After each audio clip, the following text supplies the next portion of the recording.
Good evening, everyone. Good evening. You did your homework. I haven't heard those words and that introduction in literally years, so thank you for doing your homework. And for those of you who are sitting there asking yourself, is he black? Yes, I am black. In case you were not entirely sure, that's actually the beauty of our culture and race. We come in all shapes and sizes and skin tones and hair textures, right? Lots of options out there, brothers and sisters. No need to stray. I'm from Brooklyn. I get a little gangster every now and then. You'll have to forgive me. I always proclaim my family, my culture, my people, wherever I speak around the world. I speak about 150 times around the world. I've given over 2,000 speeches in the last probably 24 months. I've been in 137 different cities around the country and around the globe. And I proclaim because if you don't know who I am and where I'm coming from, and to hear me say what I'm about to say would make you angry. I've invested 30 years of my life teaching, evangelizing, preaching about the power and importance of the relationships in our lives. This vision for me and this mission assigned to me by God came to its full clarity when 40 years ago I read a passage in the Bible. It is a direct quote from Jesus Christ. And Jesus Christ does not have many direct quotes in the Bible. You know that. John 5:30. I want you to read this passage tonight when you go home. John 5:30. And Jesus said, I of my own self can do nothing. Now this was Jesus. Jesus couldn't get it done on his own by himself in a vacuum. So what's up with you? Why would you think that you could do anything significant, anything worth talking about on your own by yourself in a vacuum? It is not possible. This passage said to me some 40 years ago that we were born to network, that we were born to collaborate, that we were born to work with and through each other, that we were born to link together in a common bond of caring and sharing, that all good things are done through collaboration, through teamwork, through networking. I come from the city of Cleveland. This is where I live, born in Brooklyn, but I live in Cleveland. And we clearly understand in Cleveland, as you have watched over the last week, we understand the power of teamwork and collaboration. I tell brothers and sisters all the time, I'm not interested in being on any old damn team, because not all teams win. I'm interested in being on a winning team. Are you on a winning team? And I can answer that question for you if you introduce me to your 5 closest friends. Introduce me to them, and that will tell me where you are. As they know, and as they go, you go. I've often said, as I speak around the country, sometimes, and this is specifically addressed to black people, sometimes I think that we are searching for a key to an unlocked door. Let me repeat that for you. Sometimes I believe that black people are searching for a key to an unlocked door. That the door to opportunity is wide open and will cost you little to get in. The door to building the kinds of collaborations and teams that we need to succeed and to thrive, not to survive, are available to us. The resources necessary to succeed in this country as Africans in America are here. That God has given us every single thing that we need to succeed, brothers and sisters. We have everything we need to succeed except each other. Jews have each other. Asians have each other. East Indians have each other. Arabs have each other. We don't have each other. We have money. Oh, we're not poor. We're just broke. Our money goes in one direction, away from us. And we're some of America's most conspicuous consumers. We've taken the art of consumption to a whole new level. And I agree with my brothers in NSN. We don't sell anything that we purchase, and we don't make anything that we buy. We just consume. So we have money. We are a $1.1 trillion annual economy. If we were a nation, we would be the 16th richest nation in the entire world. I have traveled to every place that black people have been dispersed, brothers and sisters. I've been to South Africa, East Africa, Central Africa, West Africa, all over North Africa, and all over South America and the Caribbean. And there are no black people in the entire world doing better than we are. In fact, if the truth be known, we are the beacon of hope for every single person of African descent in the entire world. And because we are morally grounded and spiritually rooted people, we know that to whom much is given, much is required. We are an awesome and powerful people, and God has given us everything we need to succeed. We have money, we have brain power, we're brilliant people. Brilliant, magnificent. We're God's first people. God ain't no dummy. Now that's not hype. We are God's first people. The first human remains, humans as we know them, were found 75,000 years ago in the Olduvai Gorge in Ethiopia. If you're hanging out in Ethiopia, you're blue-black. And for 35,000 years, Africans ruled the world. We built pyramids and solved complex engineering problems when other cultures are living in huts eating each other. We are an awesome and powerful people who basically have forgotten who we really are. We ruled the world. We're God's first people. We are morally and spiritually superior to others in this country. I said morally and spiritually superior. And I've come to the conclusion at 70 years old, yes, I'm 70 years old. I know I look 35 or 40. But you know black don't crack. And I've come to the conclusion as a 70-year-old black man living in America that we cannot fix white racists. We can't fix them. There have been white racists for 400 years. There will be white racists for another 200 or 300 years. We cannot fix white racists because the concept, the social construct of racism is insane.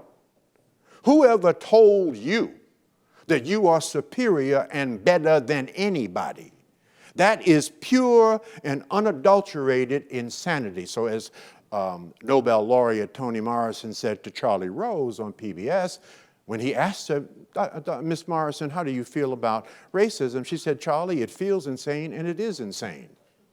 And my father told me 50 years ago that white racists were insane and don't pay any attention to what they're doing. And so he then asked her, have you ever been victimized by racism? She said, oh, no. I knew you were insane 50 years ago. So I just decided I would not pay any attention to you and go ahead and win the Nobel Prize and the Pulitzer Prize. So then Charlie Rose asked Toni Morrison, what do you suggest that white people do? White racists, that is. She said, I suggest that you get therapy. And leave black people alone and stop driving us insane. because you're using your insanity to drive us insane. And she's exactly right. So I refuse to be driven insane by racism. Don't you be driven insane by racism. Let me say that another way. Have you ever had a conversation with an insane person? What does that conversation sound like? Insanity. Yes, we must fight for social justice. No question about that. But we use disproportionately too much of our time fighting this thing called ism. And we must spend more of our time on our personal excellence, on education, personal growth and development, constant never-ending improvement, and lifelong learning. That's what we must do. And leave those insane people alone. So when some white racist says something stupid, and they're going to say something stupid, they've been saying stupid crap for 400 years, laugh at them and know that they are insane. And don't waste a minute of your time even responding to them. The best way you can respond to a white racist is to outcompete them, to take their money and their businesses. That's the best way to respond to racism. The way you do that is through collaboration, through teamwork. 22 years ago, I wrote a book called Success Runs in Our Race, The Complete Guide to Effective Networking in the Black Community. It is a modern-day classic. And I say this with humility. It is a modern-day classic. It is required reading in 57 historically black colleges. It is the book that started the networking conversation in Black America and ultimately started the networking movement in our culture. And if you read that book, and you should if you haven't, I defined networking for black people. There were already 14 books on networking for white people 22 years ago, but there was nothing written on the subject inclusive of our cultural picadillos. We are different than them. Thank God, we are. In fact, I believe that we are so different than them that maybe we were not brought here. Maybe we were sent here. Do you believe? Really? I mean, think about this deeply now. Do you believe that God would put his weakest people here to do his toughest job? I don't think so. How could an America who could morally, spiritually, and biblically justify the kidnapping, raping, and pillaging of another two people, natives already in America and Africans brought to America, have any moral or spiritual grounding? And perhaps had God not sent you here, America might have self-destructed by now. We are an awesome and powerful people. But we have been divided and conquered by design. In Success Runs in Our Race, the Willie Lynch letter was published publicly for the first time. I don't know if you know that or not.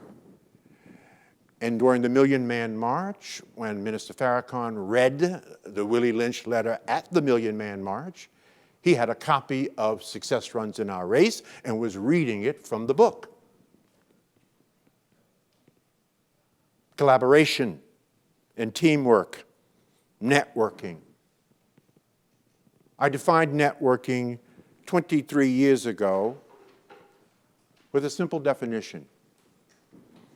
Networking is the identification and the building of relationships for the purpose of sharing information, opportunities, and resources. And the emphasis on that definition, brothers and sisters, is on building relationships and sharing. Why? Because all of life is about relationships. All of life is about working with and through other people. There is no success that you can attain, sustain, or maintain on your own by yourself in a vacuum. It is just not possible, especially if you are in business. Most of us here are in some sort of business, whether we are employed by someone else, or we are an employer, or we're working for ourselves. We're in some form of business. So in case no one has ever told you this, let me tell you this. Business is about relationships. Without relationships, you have no business. Without relationships, you have no business being in business. In fact, the business you're really in is in the business of building relationships. That's the business that you are in. I believe that the most powerful asset that you will have in the 21st century will not be your computer. I'm sorry, I don't care what you've read. It will be your relationships. Why? Because relationship building ultimately drives all entrepreneurship. It drives all job searches. It drives all upward mobility in the public-private sector workplace. Relationship building, networking drives organization building, community building, and nation building. All of those things are inherently networking initiatives. That it is your ability to shape the scope of your search for human resources and bring them to bear on your challenges and opportunities in life is what will ultimately determine your level of excellence or success in life. It's all about relationships. And you thought it was about education. Now, don't get it twisted. Education is profoundly important, but it's not enough. I have a high school diploma in woodworking because nobody thought I was college material. I do not have an earned degree. Now, I have honorary doctorate degrees that were bestowed upon me for my body of work. But I mopped floors for 3 years on the midnight shift at LaGuardia Airport. But I had a very high EQ, emotional intelligence. I had an average IQ, but a very high emotional intelligence. So my ability to cultivate, nurture, and to build relationships and to get people to like me, and I loved people, was extraordinarily high. And it was my high EQ, my interpersonal and people skills, that ultimately landed me in the Minority Business Hall of Fame and Museum with John H. Johnson, Bob Johnson, Earl Graves, A.G. Gaston. But I have a high school diploma in woodworking. My list of accomplishments are laced with thousands of people who I have collaborated with, built teams with, coalesced with, to achieve things that the ordinary person simply could not achieve. I've lived long enough to learn that life is really like a three-legged stool, and you need all three of the legs for the stool to stand. The first leg on the stool of life is education, that you must get as much education as you can afford or stand.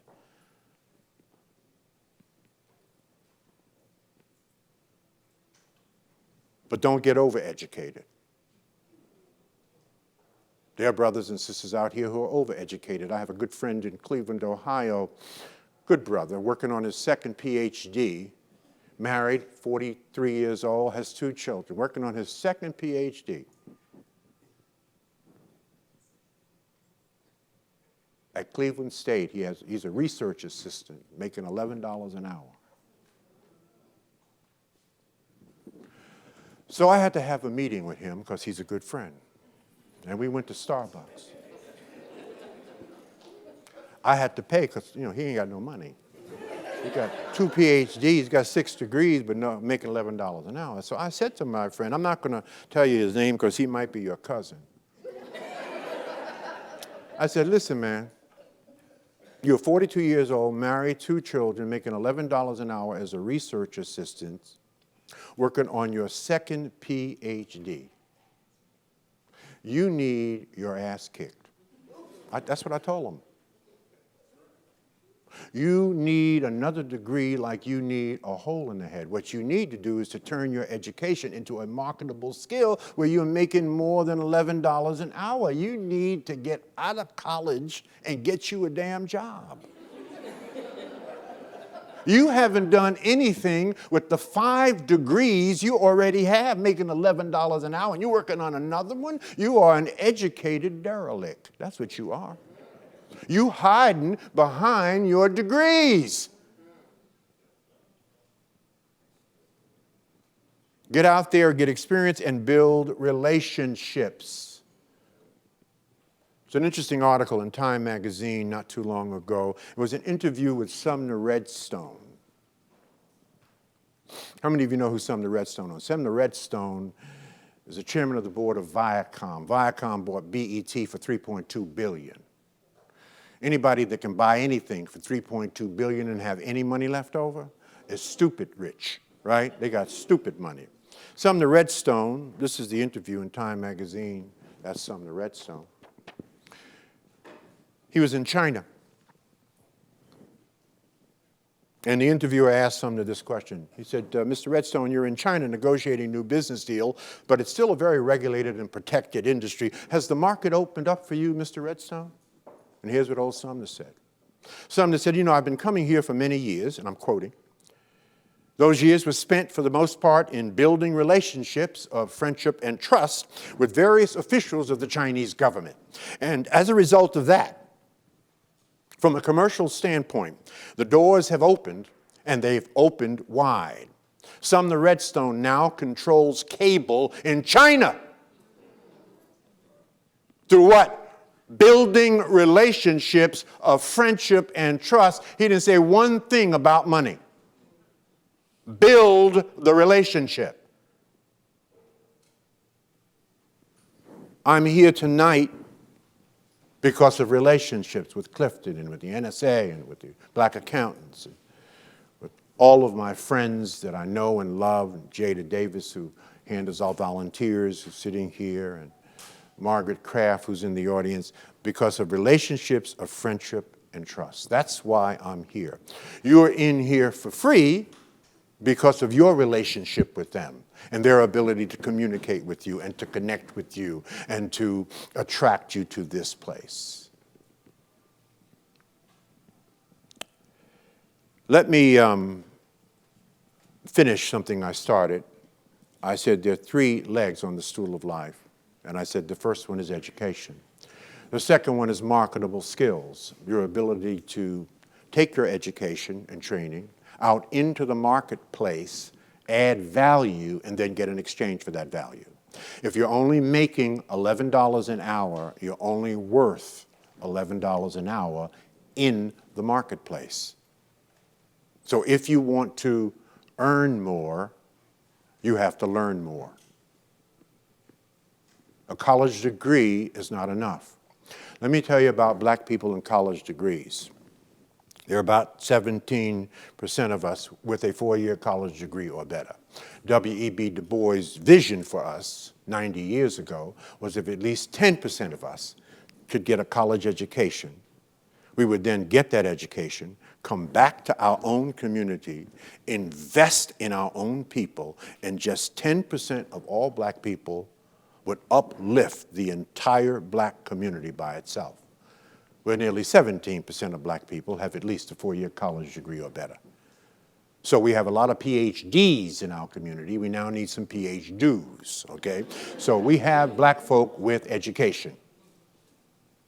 If you look at just the baby boomer generation alone, just my generation, we have amassed over 500 billion hours of formal education and professional training from just one generation alone, my generation. If you wanted to put a dollar value on that, it's just $10 an hour, and try to get an education or professional training for $10 an hour. That would mean that our collective intellectual capital base would be worth in excess of $5 trillion alone, one generation. So we have brain power and we have money. And here's an interesting statistic that speaks to our deficit in teamwork and collaboration. You don't hear this statistic very often, but nearly 60% of black people working, 60% of the black workforce in America, 9 million of us, are in executive, managerial, supervisory, professional specialty, vocational, technical, administrative, sales, and business ownership positions. That is an army of potential role models and mentors to help those who are stuck in the cycle of poverty. In fact, there is no army in the entire world larger than the army of black people that have succeeded in this country. So make no mistake about it, success runs in our race. We have every single thing we need to succeed. Do we not? God ain't stupid. He did not put us here for the reasons I quoted earlier and abandon us. Oh, no. So God told me to tell you on my trip to Dallas while in the air that he ain't giving you nothing else. What would you do with it? He told me to tell you that he will not be giving you anything else until you demonstrate to God that you can be better stewards of that which you already have. And then when we demonstrate to God that we can be better stewards of that which we already have, we will demonstrate to ourselves and we will demonstrate to the world that we are a force to be reckoned with. In fact, the only way America will ever maximize its full human potential is when we maximize our full human potential. So America is at a deficit at this moment in time. Relationships. What is a relationship? A relationship is someone that comes into your life and they do one of four things. They either add, subtract, divide, or multiply. What is a relationship? Someone that comes into your life, they do one of four things. They either add, subtract, divide, or multiply. Why would you want to be hanging out with people who are subtracting from your life, you're subtracting from their life, and through this subtraction comes division? Why would you want to hang out with a crew like that? Why would you not want to hang out with people where you're adding to their life, they're adding to your life, and through this addition comes multiplication?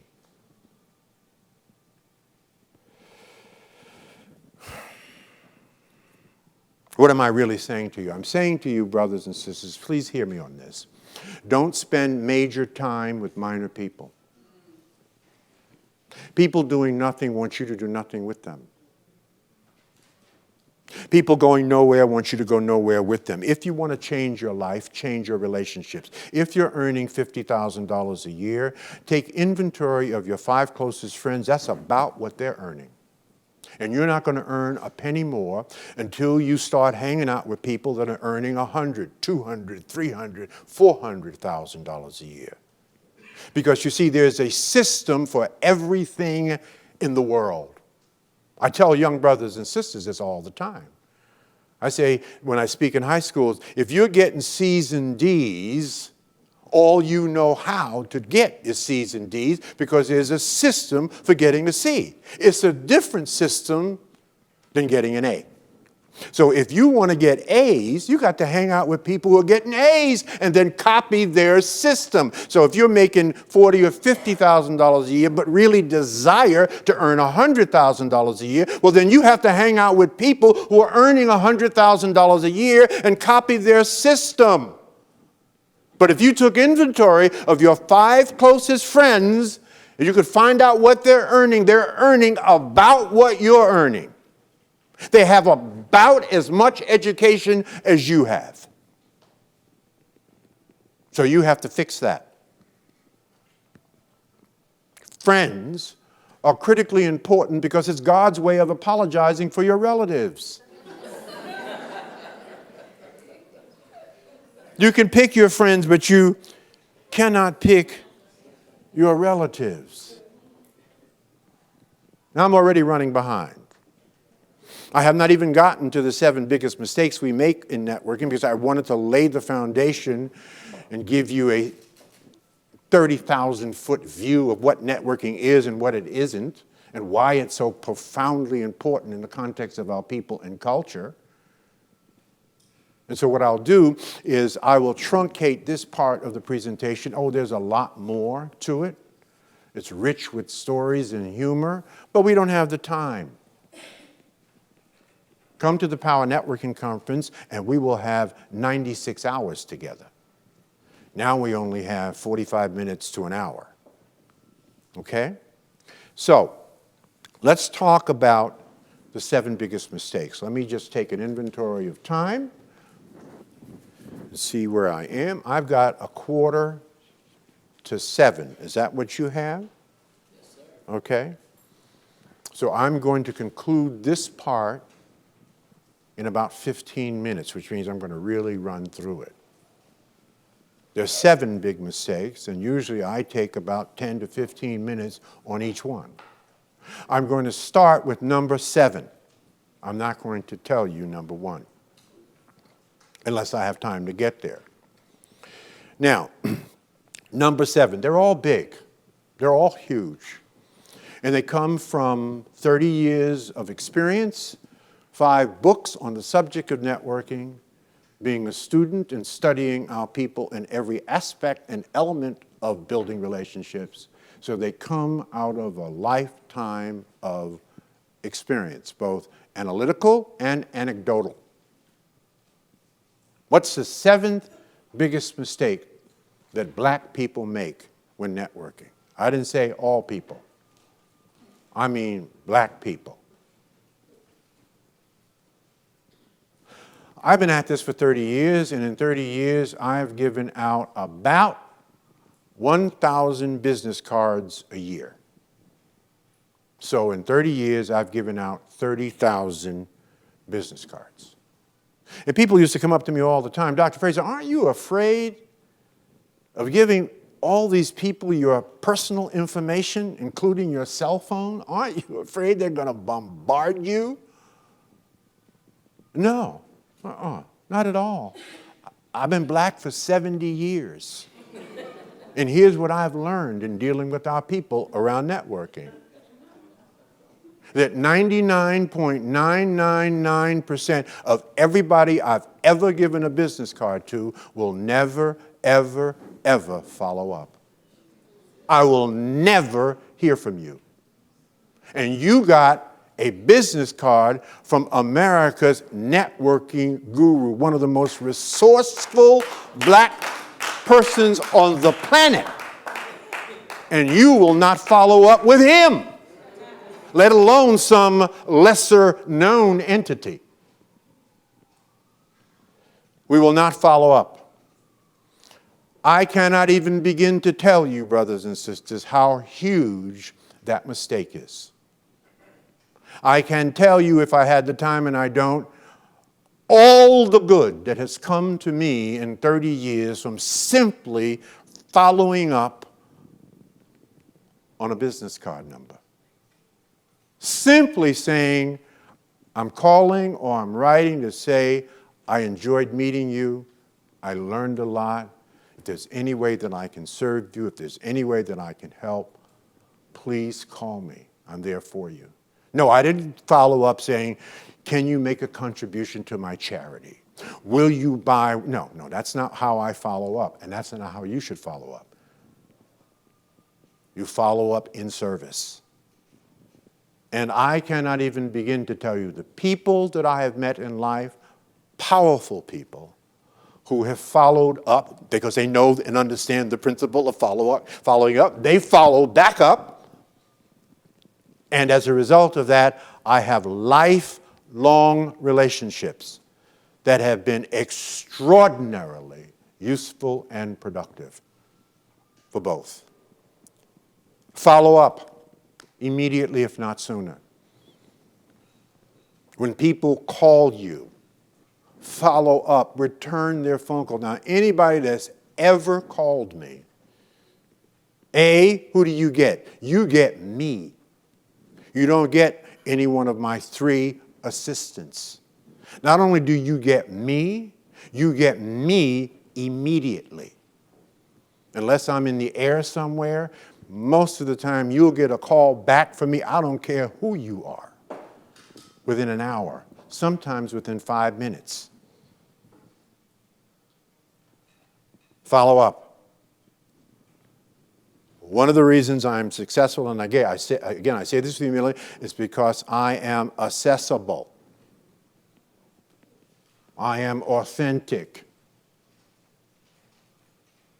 And you need to be accessible. It's a very powerful thing.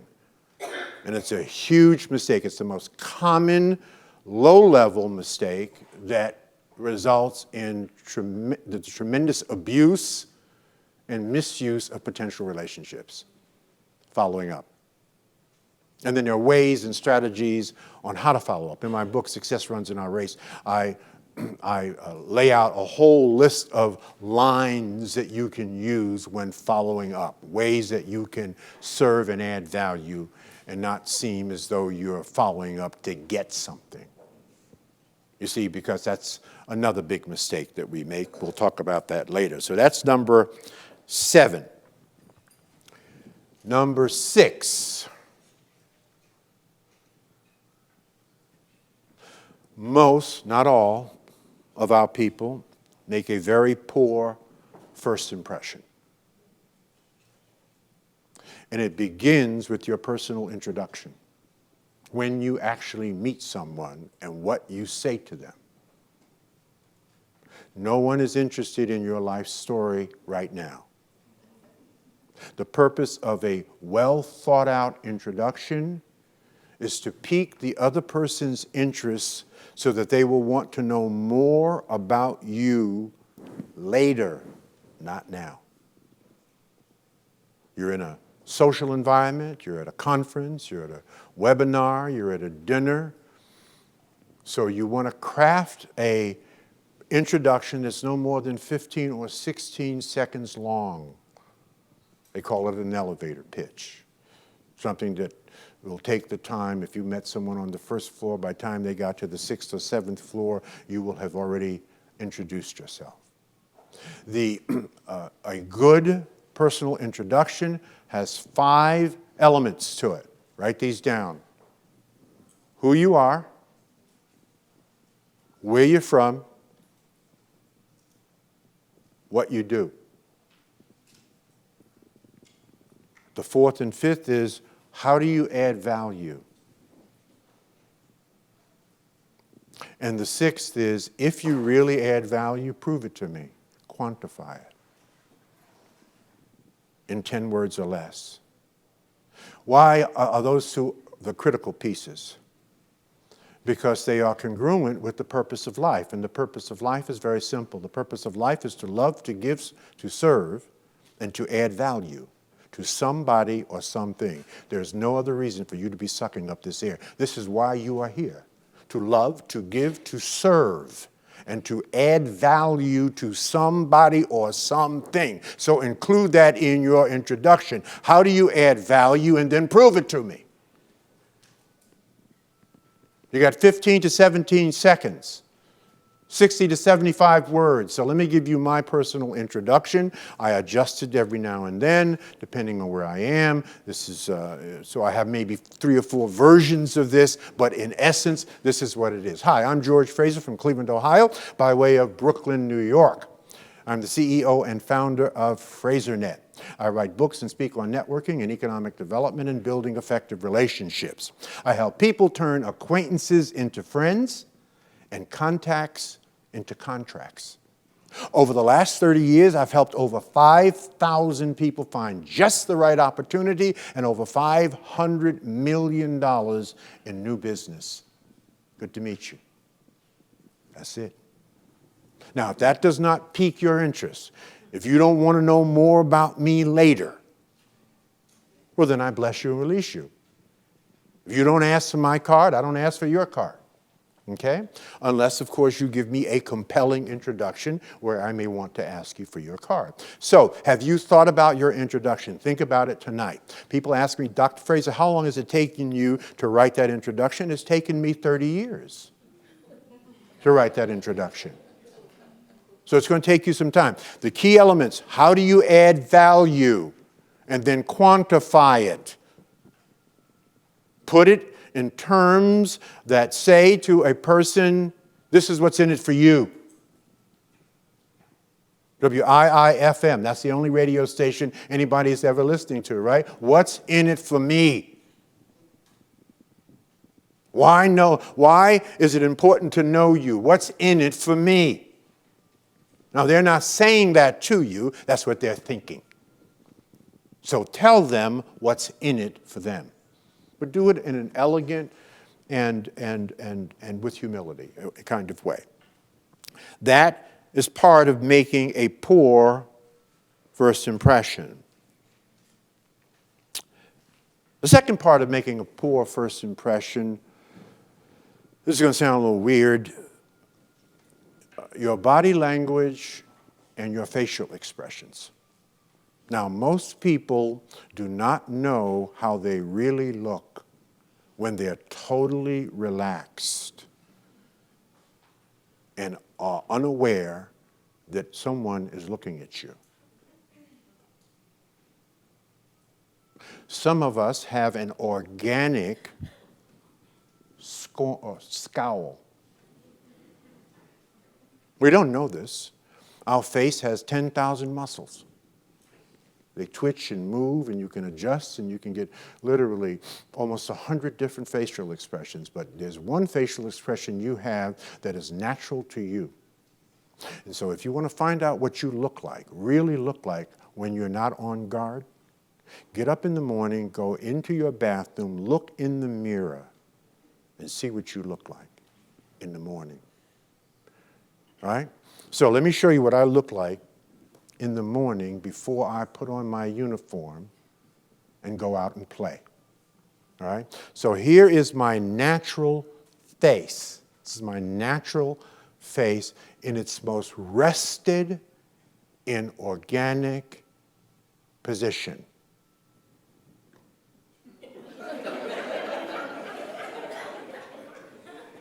Hi. Want a network? So now I know that about me. All right? I've looked at my face and I went, ooh. And so I have practiced moving the muscles of my face when I'm out in public. And I've done it and practiced it so often that it's natural now. Okay? So you need to see what you look like. Because if you have an organic scowl or not an unpleasant look, you are fending off people. You have a closed body, a closed facial expression. You don't look easy to approach. And people are scared to approach you. All right? So that's part of a bad first impression. The third element of a bad first impression is no business cards. This is really unique to black people. I don't know why people come to business events and they're business people, but they have no business card. What's up with that? I have gotten people's information written on everything you could possibly imagine, including toilet paper. And so when I get people's information on toilet paper, I do with that information the same thing we do with toilet paper. Make a good first impression. That is the sixth thing, a good first impression. The fifth thing, and we're going to have to end it there, and we'll pick it back up at the Power Networking Conference because we'll have more time, is most of us don't spend enough time cultivating, nurturing, and building relationships. Now, how do I know this? I know this through a scientific study that we commissioned the Gallup organization to do for black people in America. We took a national survey on networking skills as compared to whites in America.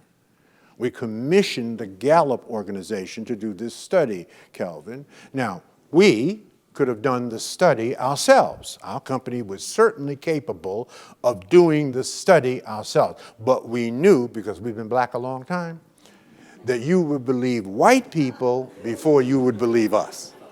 So we had some white people do it. And I know you're going to believe these statistics because white people did them. But they didn't unfold or unveil anything that we didn't already know. Right? We don't spend enough time cultivating, nurturing, and building relationships at work, at home, and in the community. We spend about 60% of the time that white folks spend cultivating, nurturing, and building relationships. Therefore, the average black person has in their inventory about 55 to 60 relationships that they've cultivated and nurtured and can depend upon for various elements and things in their life. White people have between 130 and 140 people in their inventory of relationships that cover the breadth and depth of the needs that a particular person might need as they travel through life.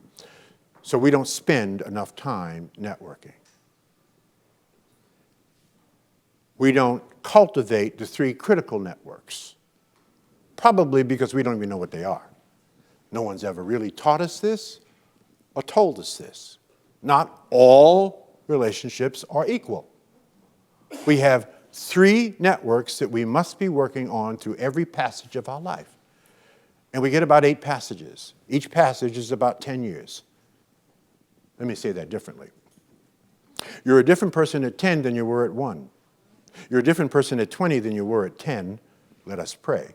You're a different person at 30 than you were at 20. You're a different person at 40 than you were at 30. You're a different person at 50 than you were at 40. You're a different person at 60 than you were at 50. And I promise you, you will be a different person at 70 than you were at 60. You're evolving and you're growing. So we must cultivate these relationships, these 3 buckets of relationships, silos of relationships, throughout every facet of our life. One is our personal network. This is our close circle of friends. These are our family members and extended family members. These are the people that cheer you on, lift you up, and hug you. Let's call this your network at home. If things are not right at home, they're going to infect every other part of your life. I promise you that. How do I know that? I've been married to the same sister for 42 years. That gives me a PhD in relationships. The second silo of relationships is what is called an operational network. These are the people that help you to get specific tasks done in life. Whether you are on the board of the NAACP, or whether it's, where you're employed, or where you have your own business, some volunteer organization or initiative. These are people that platoon in and out of your life through every phase and passage of your life, help you do that thing that you are doing at that time. And you're helping he or she do that thing that they're doing at that time. And they may not and probably will not be doing the same things 20 years from now as they're doing now. But you're here at this moment to serve them and to help them. You're God has put you in their life. So that's your operational network. It's different than your personal network. Serves a different role. The final network is your strategic network. These are the people that are smarter than you. These are the people that are where you want to be. These are the people that will drag you into the 21st century kicking, screaming, and crying. These are the people that can be your mentors, elders, coaches. Smart networkers understand that networking looks like this. Someone is pulling you, and you must always be pulling someone. And the minute you break that connection in either direction, you have a hole in your net. And you know what happens when a fisherman gets a hold of his net? The fish get through too many holes, and the whole infrastructure of support breaks down. Those are the 3 networks that you have to work on by spending somewhere between 12 to 15 hours a week. There's a Harvard study that say successful people spend about 16 to 17% of their time working on cultivating, nurturing, and building relationships. Effective people, but very successful people, people who are at the top rungs of every ladder in America, spend 54% of their time working on cultivating, nurturing, and building relationships. I spend more than 60% of my time working on cultivating, nurturing, and building relationships at work, at home, and in the community. So this networking thing is not some little trite thing, strategy, tactic. Networking is a way in which we live.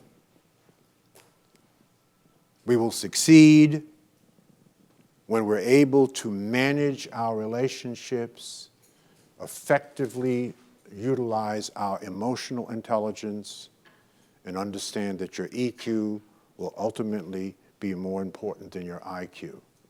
Your emotional intelligence is one's ability to manage the 5 most important emotions that we have and use the management of those emotions in the cultivating, nurturing, and the building of relationships with other people.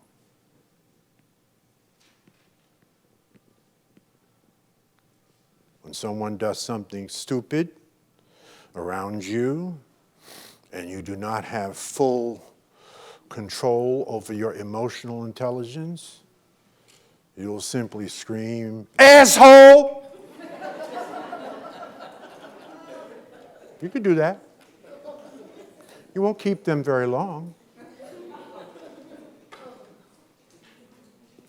Or you can simply say, there might have been a better way that we could have said that, or done that, or worked together on that. Let's think about it. Let's talk about it. That is the management of your emotions. Most of us do not have control of our emotions. We will say anything, do anything, and respond in any old way. And you just turn people off. Okay? So, I'm going to close this little part with saying this to you. I want you to write this down. Know that we did not have time to get through the whole lecture because we just physically don't have enough time. So I want you to write this down. I want you to think about yourself as a brand. And if you are thinking about yourself as a brand, I want you to know that your smile is your logo.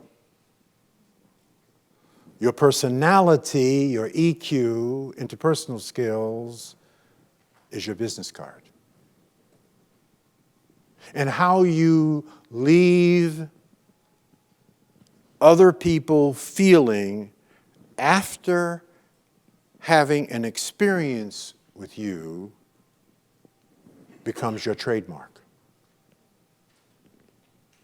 People will forget what you said and people will forget what you did, but they will never forget how you made them feel. So I just want you to say the following thing. I want you to say, this is not about me. Say that. This is not about me. It's about we. It's about we. It takes teamwork, to make the dream work. We have the timber. Let us build. God bless you and thank you so much. All right.